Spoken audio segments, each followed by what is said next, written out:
Oh, I wish I had a Mariah Carey t-shirt. That would just make it.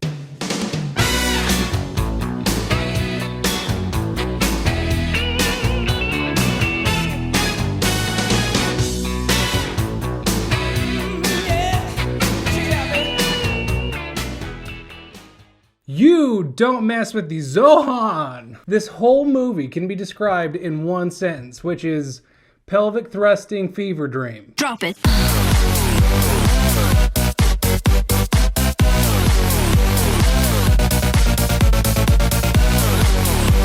I apologize in advance because this whole video is just going to be pelvic thrusting throughout. If there's a meme of pelvic thrusting, bam, it's in this. Pelvic thrust!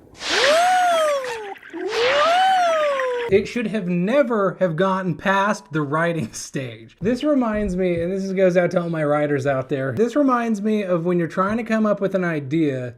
So you roll a jazz cigarette and you try to figure it out. And then the next day, you look at all the ideas you have and you go, oh, did I really think this is funny? The basic synopsis of the film is that there's an Israeli counter-terrorist and he's like a Superman. Why you do this? I feel no pain.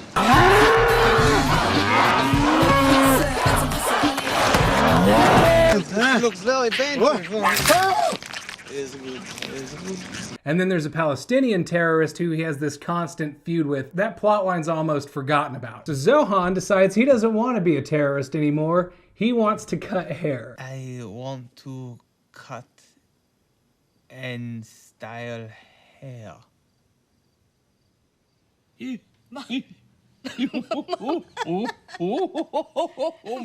Watching this, I was like, this is the most ridiculous thing. I didn't want to give a half-hearted review, so I looked into it. There was an Israeli counter-terrorist who turned into a hairdresser. Apparently, that's a real thing that happened. So Zohan says, fuck it, cuts his hair to look like a trans Jane Fonda, and moves to America. Fuck yeah! Goes to New York, he wants to work for Paul Mitchell, doesn't get the job, you know, because plot progression. So Zohan's at the end of his rope. He decides to eat his pride and start working at the Palestinian salon. And this salon's having problems because the rent keeps getting jacked up higher, higher, and higher. Can't relate.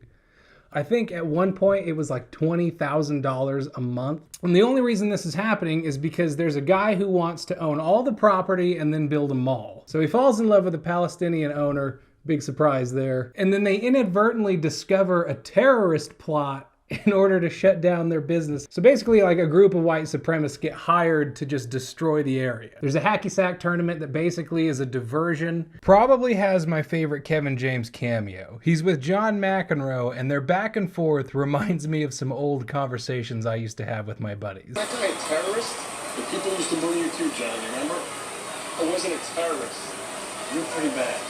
They finally bring in the Phantom for his section of the plot line at the very end of this. Basically, they have to team up and then stop the white supremacists and stop the white man from coming in and taking all their territory.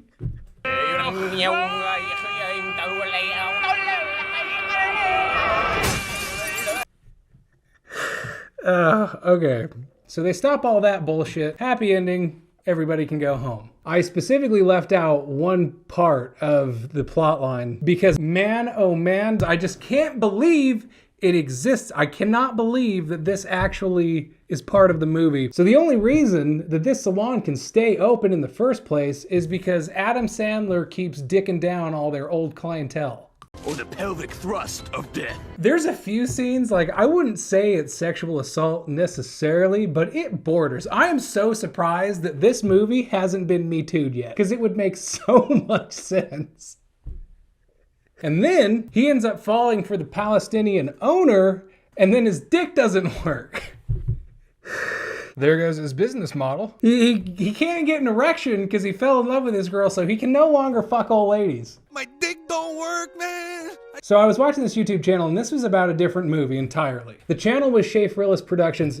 Hysterical guy, you should definitely look him up. He was doing a review on Shark Tale. He said something that really stuck with me, which is, this film is objectively bad, but it's got so much personality, because this movie is objectively bad, but it is teeming with personality. It has so much personality, and these characters, even though they're not fleshed out, plotline kind of sucks. The villain in it really doesn't have any kind of screen time. But in the long run, that doesn't even matter because it's just brimming with personality.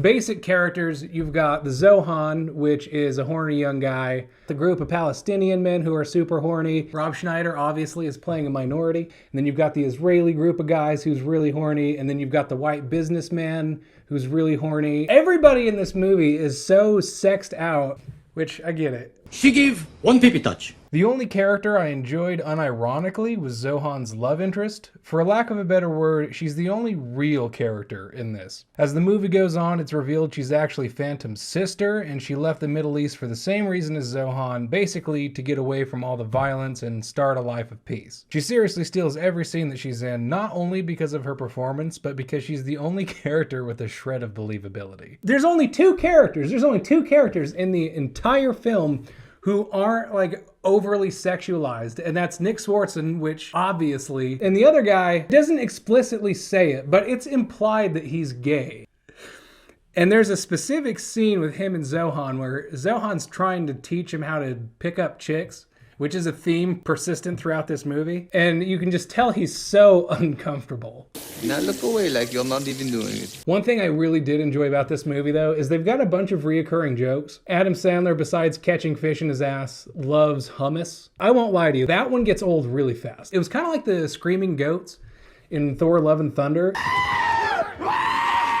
After the second or third time, it just got so relentlessly annoying. So like, and another one is like the hacky sack, the fizzy bubbly. There's this whole like love for Mariah Carey that both Palestinians and Israelites have, and like that's a huge bonding moment is Mariah Carey. And she actually does a cameo in it, which is really sweet. Personally, I fucking hate Mariah Carey, not because of her music or who she is as a person, but because I worked as a bartender. Anyone who has worked retail will back me up on this. When Christmas comes and you have Mariah Carey singing, "All I Want for Christmas Is You,"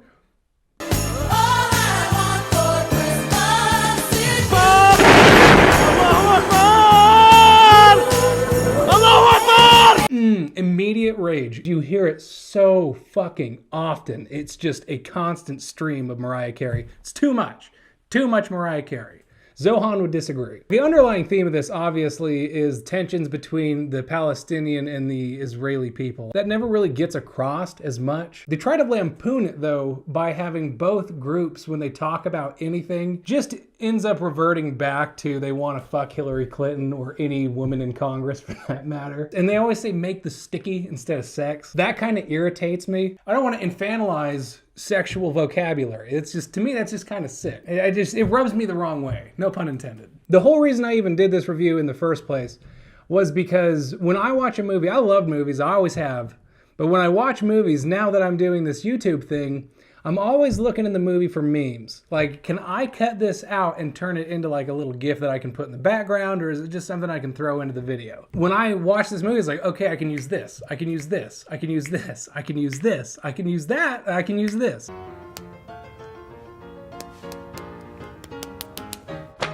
I had so many that I had marked down. I was like, you know what? Fuck it. I'm just going to do a review. So much easier than trying to crop out the rest of the whatever. I know words. I have the best words. So in summation, it's one of these movies that, you know, you should probably watch one time, but it does have a lot of personality. Like, comment, subscribe, and make everything silky smooth.